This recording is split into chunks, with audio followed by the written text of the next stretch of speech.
What's personalization? What exactly does personalization mean and what is it not? How can we break the silos between IT and business when it comes to personalization? I'm gonna talk about all of this today with Rasmus Holin, Chief Experience Officer at Agillic. Rasmus, welcome to the show. Thank you, Ivana. Thank you for having me. Let's start with the definition. What's personalization? Yeah, I'm slightly afraid of answering that because that's kind of what the whole book that I wrote is about. So you can indeed write books about that. And to begin with, when we wrote the book, Hello First Name, I was under the belief that we needed a common definition for the word personalization as well. And that would somehow help marketers get to a better place. So I started really digging into that, and we did multiple roundtable sessions also in the Nordics, and a lot of, and I almost have 20 years of experience. So over the years, I've been through some personalization projects. And I think that the issue with personalization, and also what sort of drove me into writing a book about it, was that there were so many different perceptions of the word.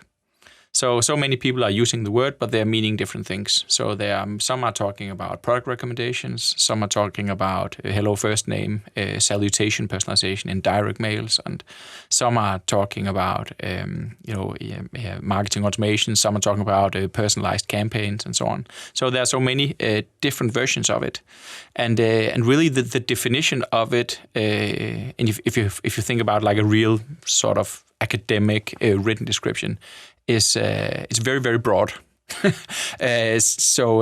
But I think there is one in the book, and it's something about using the insights that you have with your customers, whether it's on their preferences, what they would like to, what they wouldn't like to, what they're interested in, and trying to match that up with the right message for them, what you think would be interesting for them, what would make their day better, what would according to you, assumably move them to a better place faster. Okay. So not giving everybody the same treatment, but one you think is better based I on the insights. remember using insights, and I think we will talk about that much more later on.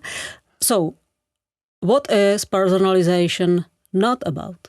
Yeah. So there's a lot of discussion about when is something proper personalization. Some would argue that if you're sort of only doing a broad segmentation of your customer database and sending maybe one message to female and one to male people in the customer database, they would say that isn't personalization. I would argue that it is, actually, because it's a matter of, how many segments you have. At some point, it becomes very granular, and then it's basically the same. So even though it's still segmentation, you get this personalized customer experience. So basically, any kind of customer experience that you're giving customers that isn't the same for everybody. That is some sort of personalization. So if I send the email, hello, Ivana, is the personalization, right? It is. Even from your perspective? Even from my perspective, yeah. I would agree that it doesn't necessarily become personal just because, we receive a lot of emails with our name in, and as soon as we open them, we see that it's not personalized, apart from the name putting in it. So we don't feel it as something personal. So there's a distinction between personal and personalization. So personalization is when the companies are trying to make content more applicable to the individual by looking at the insights that they have on them. So what is not personalization? That is often when you are doing like really broad campaigns, branding campaigns. So I think there's a time for being personal and doing personalization. There's also a time for talking about yourself and talking about your brand. So this can be like, can I imagine like an email which I receive from my bank informing me about the latest stuff, which I'm completely not interested in? Yeah. This is what's not personalization, right? Yeah, that could be it. Yeah, if they just send the exact same email, inside out about what's going on in the bank, not paying any attention to what interests people have, that's definitely not personalization. That's the opposite. So it's as soon as you're in a place where you're saying everything to everybody all the time, then you're too far from personalization. Okay, if you do not call it personalization, what can we call it? Bothering the people? Yeah, so I'll call it spam. Okay, yeah, I'll call it or spam. Annoying people. Or as I just mentioned, there's also the point of, like if you don't have any data on your customers and you don't know them, and your brand is not very well known and so on, then you'd be doing big branding campaigns, which would be telling the world the story about your brand and how it came to be and what your value proposition is. And that's generally not personalized, but that's also okay because, I mean, if you don't know anyone, then you need to start the conversation by talking about yourself. Yeah, so it can be, but it can be okay from like the marketing goal perspective, right? Exactly, yeah. So I'm just to say that I don't think personalization is the one thing to, it's not the perfect hammer for every nail out there. Sometimes you need a screwdriver. So pick your tools. If we, as we were talking about the high-Ivana personalization, tell me, why so many companies use this particular approach? I mean, really personalize the first name, but the rest of the email is not relevant. Yeah, that's a good question. I think so it's, first of all, I think it's probably the oldest form of personalization that there is. So there was a German guy called Siegfried Vögler, who's kind of the grand old man within, he's dead now, unfortunately, but he's the grand old man of direct marketing. And he is, in his works, he's describing sort of these questions that arise when you get, for instance, a mail in the letterbox. And the first one is it for me? And then second one is it relevant? Is it worth my time? And these small questions arise. And until if you get a yes and a yes and a yes and a yes, that's all good. But as soon as you get a no, then you're off. And I think putting people's first name in the salutation, so you actually show that you know people. You get a first yes. Yeah, then you get the first yes. But then if the rest of the email, for instance, isn't personalized at all, then you quickly get a no. or you're lucky. I mean, there's also the chance of, when you're doing really broad campaigns, some will find it super relevant because you hit them right there at the right time. But it was a random chance. It wasn't an act of personalization. So, and the reason that they're not doing it more and not taking it further is quite often because of data issues. So data integrations and not having the data in place, or maybe not knowing how to personalize, or not having the resources or the skills to do it, or the right software tools also could be the case. Or how to use the data they already have. Yeah, that could definitely be the case. So, just because you have data, it doesn't mean that it is converted into insights. You can have poor data.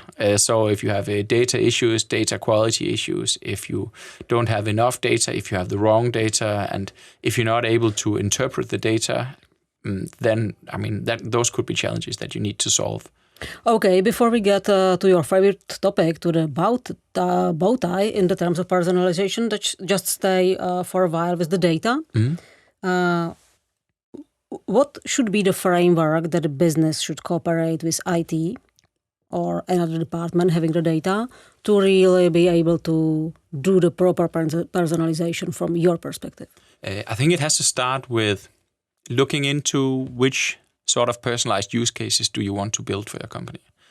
And then doing some kind of math on that, saying, okay, so if we were able to personalize the way that we treat customers through the trial period of a customer relationship, for instance, how many more customers would we expect that we could then retain as opposed to just doing what we're doing already? So if we had all the data that would be needed for doing this kind of welcome program, trial flow, conversion program that we want, how many extra subscribers would that gain us, and how much money would that amount to? So doing that calculation, going back to IT and saying, listen, if only we had this data, we could be making this kind of money. Okay, so you suggest to start from the end. Yeah, basically. How much money will we make? Exactly. So start with the business case. Do the business case upfront, and don't think about it as exact science, but just to put things into perspective. Because as soon as you get out of the marketing department, people will not understand what you're saying if you're talking about conversion rates and views and engagements and trials and blah blah blah blah. But everybody understands the language of money. Yeah, the impact. Yeah, exactly. At least people will be looking weird in a job interview if they didn't understand the language of money. So start with money. That's what everybody can understand. So, and that also makes it easier to prioritize projects across, because IT will be having questions from multiple parts of the company. Yeah, sure. I mean, we can deliver this data to you, and we don't argue that it's a good idea to do personalization, but we need to prioritize this against 10 other things that is on the list. And it's really hard to justify that in marketing lingo alone. You need to justify that with money so they can actually make the prioritizations. That will also make it easier for you to, for instance, if you want to get the help from an agency like Adestra, if you did the math and you can see how much money could we make from this, quite often there's room enough for both getting the data dug out from the IT department and hiring an agency, and actually also maybe getting the right software tools such as Agillic where I work. Even covering that. If you do the math all the way to the money, that's where I would start, because that brings the whole project on a better What term. are your personal experience with companies when you try to, or they try to get the marketing and the data department or IT department on one page? What are the largest obstacles? Yeah, first of all, it's getting the priority. And it relates directly back to what we just spoke about. Money. Yes, to get your project prioritized. So quite often the IT departments have a backlog that sort of, they never get to the bottom of the list of stuff they need to do, right? So you need to give them the arguments for putting your thing on top. And doing the business case can be one way of doing that. What could happen then is that you could be, that could come back to you and say, yeah, that's very fine, but we don't believe the business case. Or, have you justified this? What is the backgrounds of your calculations for the ROI? And that's the thing that you then need to justify with maybe your CEO or your CMO, depending on how high you are in the company. And again, getting help from, cases and, maybe agencies or clients in the industry, in your network or whatever, that have done something similar would give you an indication that could justify these accounts, kind of the areas of improvements and the effect that we can expect. That will help justify that. And maybe also what I've seen work is if you are, dramatizing the ideal customer journey. So if our customer journey were like this, and what does like this mean? So, you make a small story, like a narrative, where a potential customer or a future customer is going through a customer journey and everything is working fantastically because of personalization. So those two things. You visualize some kind of ideal journey and ideal business case. Yeah, because that travels much better than your graphs. So if you dramatize it, maybe in a small cartoonized video, or so just to say, this is the vision that we're aiming for. This is the vision of how we'd like our future customer journeys to be, and this is the calculation that backs it up. This is what we could be making. Then you have a pretty strong point for getting your project prioritized. Yeah, so if I understand you well, what you are trying to say is, and just correct me if I'm wrong, calculate your business impact, get the yes from the management to be able to prioritize the case by IT department, right? Yeah, exactly, yeah. I mentioned the bow tie framework or concept you work with. Can you just explain what does it mean? Bow tie in personalization. Yeah, so the bow tie personalization is a concept that I came up with when writing the book, and it's really about it boils down to taking the definition of what personalization is, and as I mentioned before, it's very broad, but there's also a core to it. And the core is, how do you match your insights, your customer insights, together with the content that you have? That's at the heart of personalization. And we just found that the bow tie is actually a good metaphor for that, or a bow for that matter. It doesn't have to be a bow tie.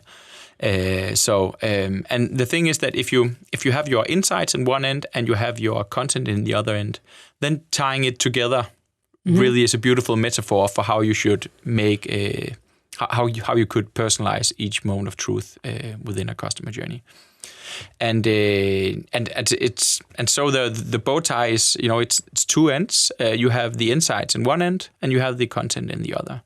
And the insights consist of your customer segments, which is like fairly static group of customers, and it consists of your moments of truth, which is metaphor for what's going on in the customer lifecycle right now. It's built on behavioral data, who just left something in the shopping basket. We all know that. So this is the moment of truth. I wanted to buy, but didn't finish. Exactly, yeah. Or my trial subscription is expiring, or my credit card is expiring, or I didn't go to the gym for 2 weeks, or, I'm considering to cancel my subscription, or whether to renew it, or all these moments of truth in the customer lifecycle. So segments and moments of truth, those are two types of insights. And that constitutes actually one end of the bow tie.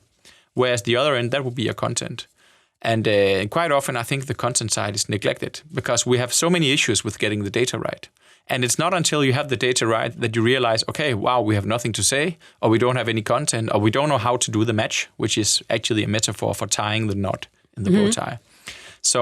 So the content can be either your messages, so that's like your next best action or your next best experience. So something you want the customer to see or to know or to feel or to do. Usually that's where we as marketers put in our creativity. That's what we craft. So we do the video, short video for TikTok, or we do the podcast, right? Yeah, or the email copy, or the small video clip that will lead people towards looking at the podcast. Our small selection of that. So that would be the message. Whereas then you also have content feeds, which be the other part of the content. So content feeds are it's a term for the content that the marketers feed in, but they don't create. So it could be a product feeds. So you take in the product feeds, it's already created, they share the same characteristics and same properties. It could be news articles, it could be case studies, it could be open support cases, it could be user-generated content in the form of reviews or videos, and all kinds of content that you feed in, and then you do a selection of it based on the insights that you have. So whom do we decide to show articles about sailing versus articles about mountaineering, if we're talking about, outdoor apparel, for instance. And really the idea is for the most important moments of truth in the customer journey, you tie together all the insights together with the content in a beautiful knot where things meet up. And that's the tricky part. How do you tie this knot efficiently? Because, or at least the male population or the male listeners who are listening to this, maybe some of them have tried tying their own bow tie, and it's actually kind of hard. And making it, you don't want it to be too heavy on the insights part, because, you're going to a party, there's someone who knows everything but doesn't know how to speak. That's useless, right? Or you go to a party where someone is talking like crazy but not listening and not having any insights to talk from. That's also annoying. So you want to balance the insights with the content. Okay, and you divide those like events or cases where you try to tie the knot in 3 streams. One is like paid media, one is the marketing automation, where we really react to the customer behavior, and one of them is the website. You were talking already about the product or content stream. Yeah. So can you share the details? How this work for all the 3 streams? Yeah. So I think worth mentioning is that if you become really good at personalization, and if you are mastering this at a strategic level, then you don't start with the 3 disciplines. Then you start by analyzing then you start, tying the bow tie on a channel agnostic level. But I see most companies start using, at least some forms of personalization, either when they are working with their campaigns, as you just said, actually both on paid and owned media, and in their marketing automation, or when they are working on their website. So say that you are, an e-commerce manager and you want to work with personalization. Then obviously you'll be deploying personalization for the e-commerce website because that's your area of responsibility. Or if you are working with campaigns and you want to make those more efficient, at some point it makes sense to start, and quite early it makes sense to deploy some kind of personalization. I would say that even within advertising, with a very broad definition of personalization, you can almost not place an ad without having decided which segments to show it to, which audiences to buy exposure from. And within marketing automation, if you get the timing right, that's almost an act of personalization in itself.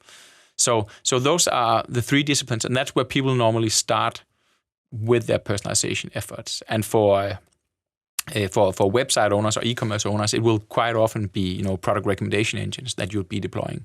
And the danger is then that because you are maybe doing well with your product recommendations, that you think now you covered all things personalization. And then suddenly you meet someone who is working with personalizing the campaigns. And then you'll be, hey, but you're working with the wrong kind of personalization because I'm working with personalization, the right form of personalization. I'm working with product recommendations. Then you have an argument within marketing, which is not beneficial for getting taken serious at the grown-ups table with the CEO and stuff, because then suddenly you have marketers arguing among themselves about who has sort of the right form of personalization. That's leading us nowhere. So both of them should be in place. Yeah, I mean, I think ideally you would...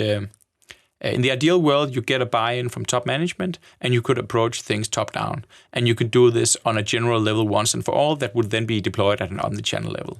It's rarely the case, though. So quite often you need to start bottom-up and you need to start in the 3 disciplines. So start seeing how personalization works in campaigns, start seeing how personalization works on your website and so on.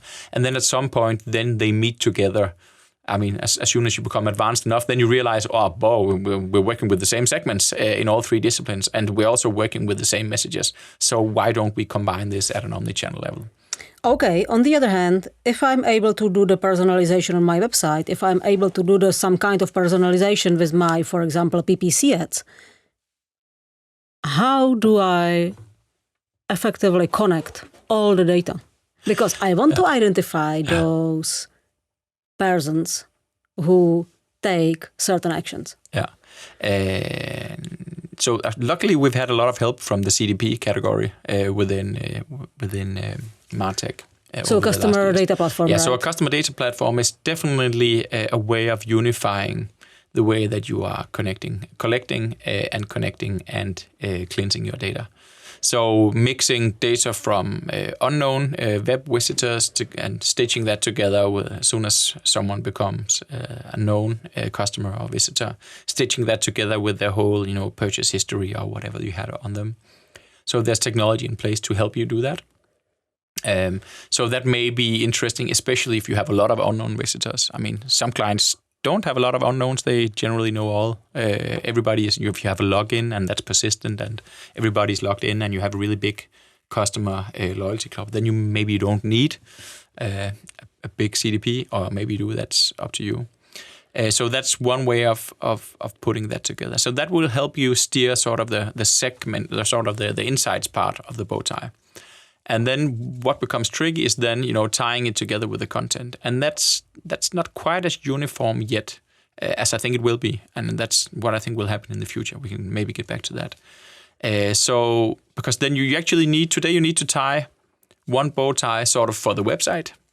And it may be building on the same, so you have the same insights, but then you have the content on the website, which is kind of an island.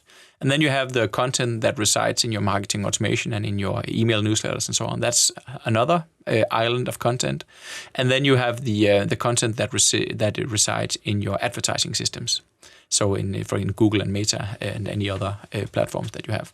And so that hasn't completely come together, the content side yet. But so basically right now you have to tie 3 bow ties. I mean, you can use the same insights and for the CDP, but the content you will need to tie it a few times. But it's better. I mean, the worst thing you can do is if you build every single segment and segmentation rules and moment of truth rules. If you build every insight rule and every content into every channel. What do you mean by that? That's going to be a nightmare. Yeah. So say that you have an email for like a welcome email. Let's just take a welcome email. So you have certain messages that you want to have that you want to get across in a welcome flow, for instance, for a new customer. And say that you are you're writing the messages directly into an email. Then you realize soon after that, we need to have this in different languages. Okay, so then you build extra emails, but in other languages, but with the same messaging. And then at some point you realize, we're also sending text messages or push notifications, or we want to display the same messages to people when they are online during their trial period. Okay, so then you rebuild the logic, and then you rebuild the message and the content in these other systems as well. And then suddenly, if you're working, and then you have some customers, they already did these things that you're asking them to do in the welcome program. And so suddenly having built all this logic into the channel itself becomes very, very hard to manage, because you'll end up with like endless, more or less identical emails and flows and definitions of logic and so on. So that's where things become unscalable. Okay, and what's the way out of that? Yeah, that's a good question. I think there's no silver bullet to tackling it all, but what you can do is that at least for your own media. So, for instance, when you're working with email and push notifications and text messages or WhatsApp, there you can at least reuse the messages. So you need to find also the right software where you can manage and create and control the messages at a channel agnostic level. And only the best marketing automation platforms can actually handle this. Where do you see the future of personalization in, for example, 1 year, which is a pretty short period, or can be, and 5 years? On the other hand, this could be a pretty long period in terms of 5 years, who knows? tech development, like AI, etc. Yeah. First of all, I think we'll be seeing more unification of how we handle content. So there's been a lot of talk about data and CDPs and data unification and having a data layer and a data lake and data management and CDPs. And that's not going away, but I think we'll see something similar happen to the content side of things.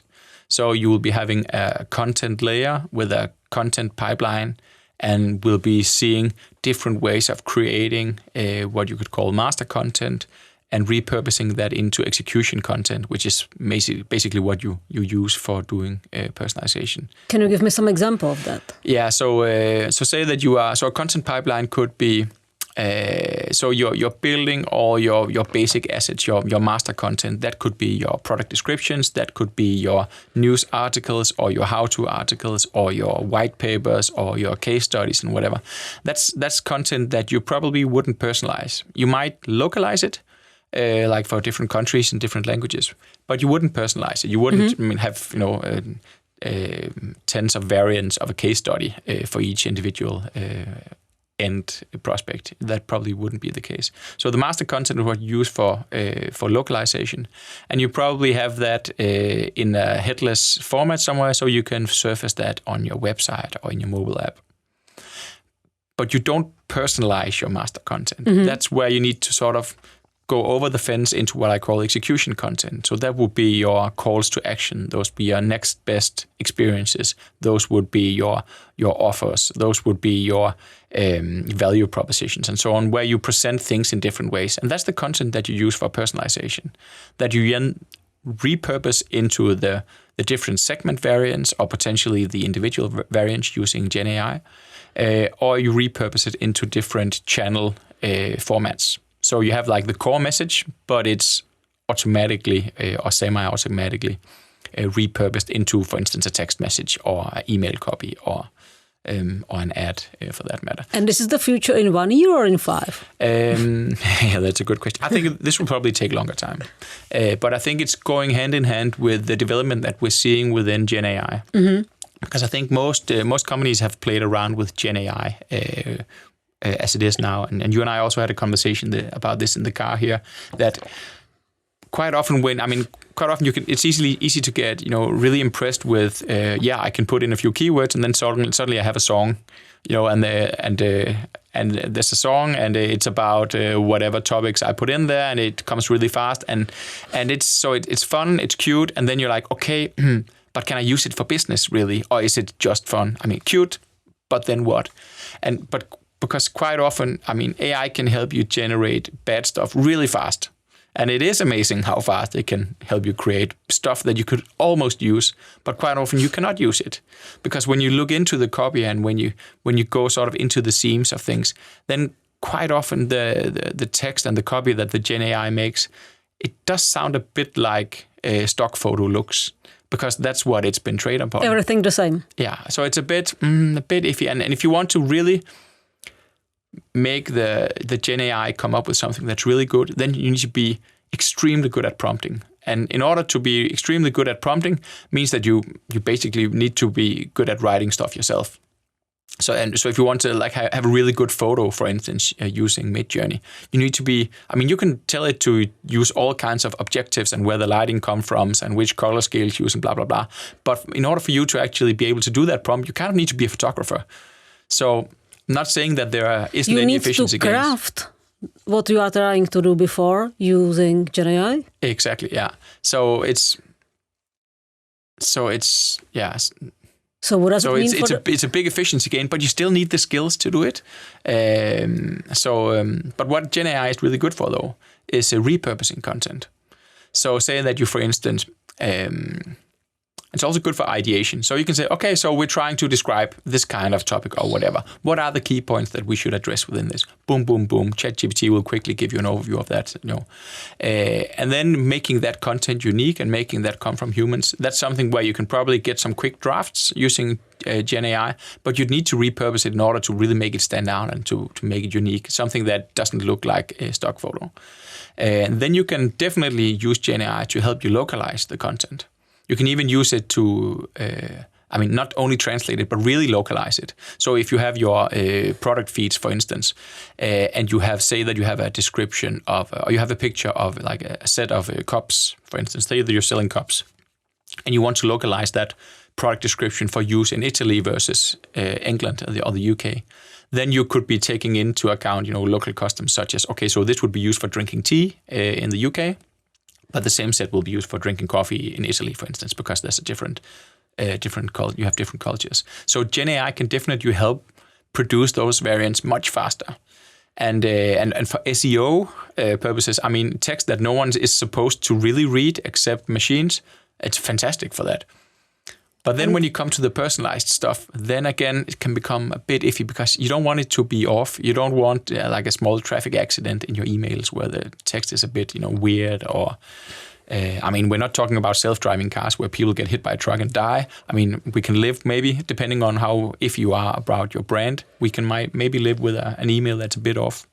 And is this kind of personalization or leveraging the GenAI in personalization taking place already, or? It is, yeah. Some places, yeah. So we actually have some few clients with Agillic that are already leveraging it, using it to personalize the texts in abandoned basket emails, for instance.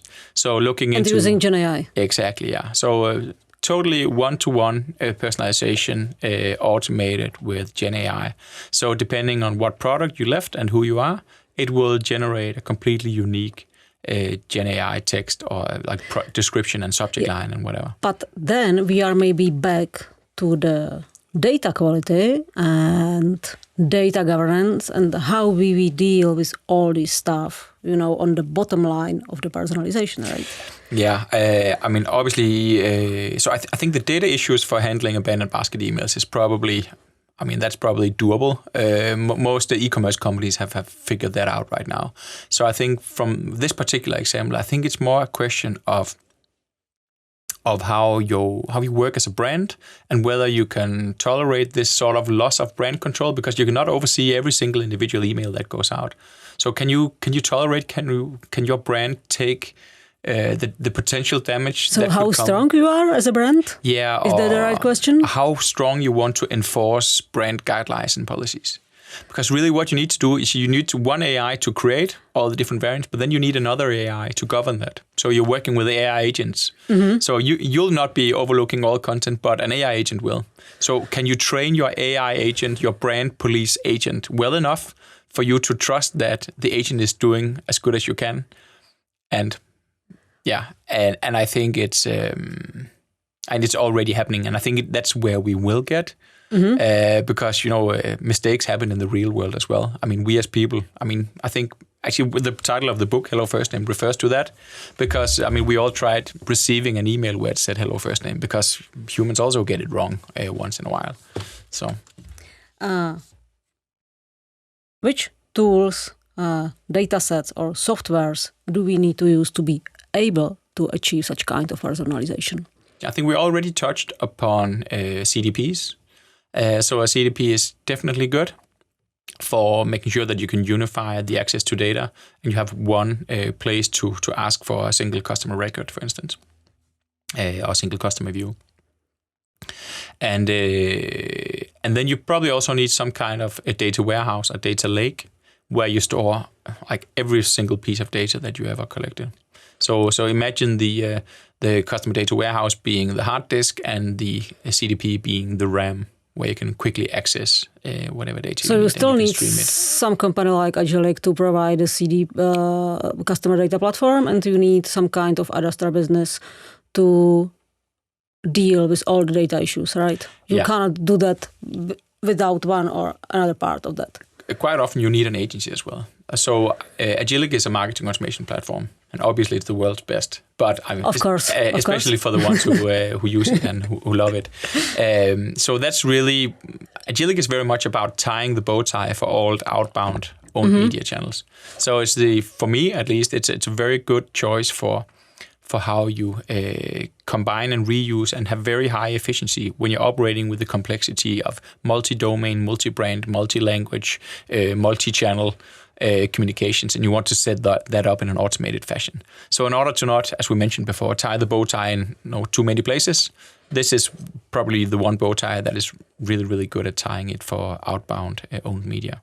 And then you might need another engine for making website personalization as good as you like it, and maybe a third one for how you work with your paid media. My very last question. Is there anything about the personalization that scares you?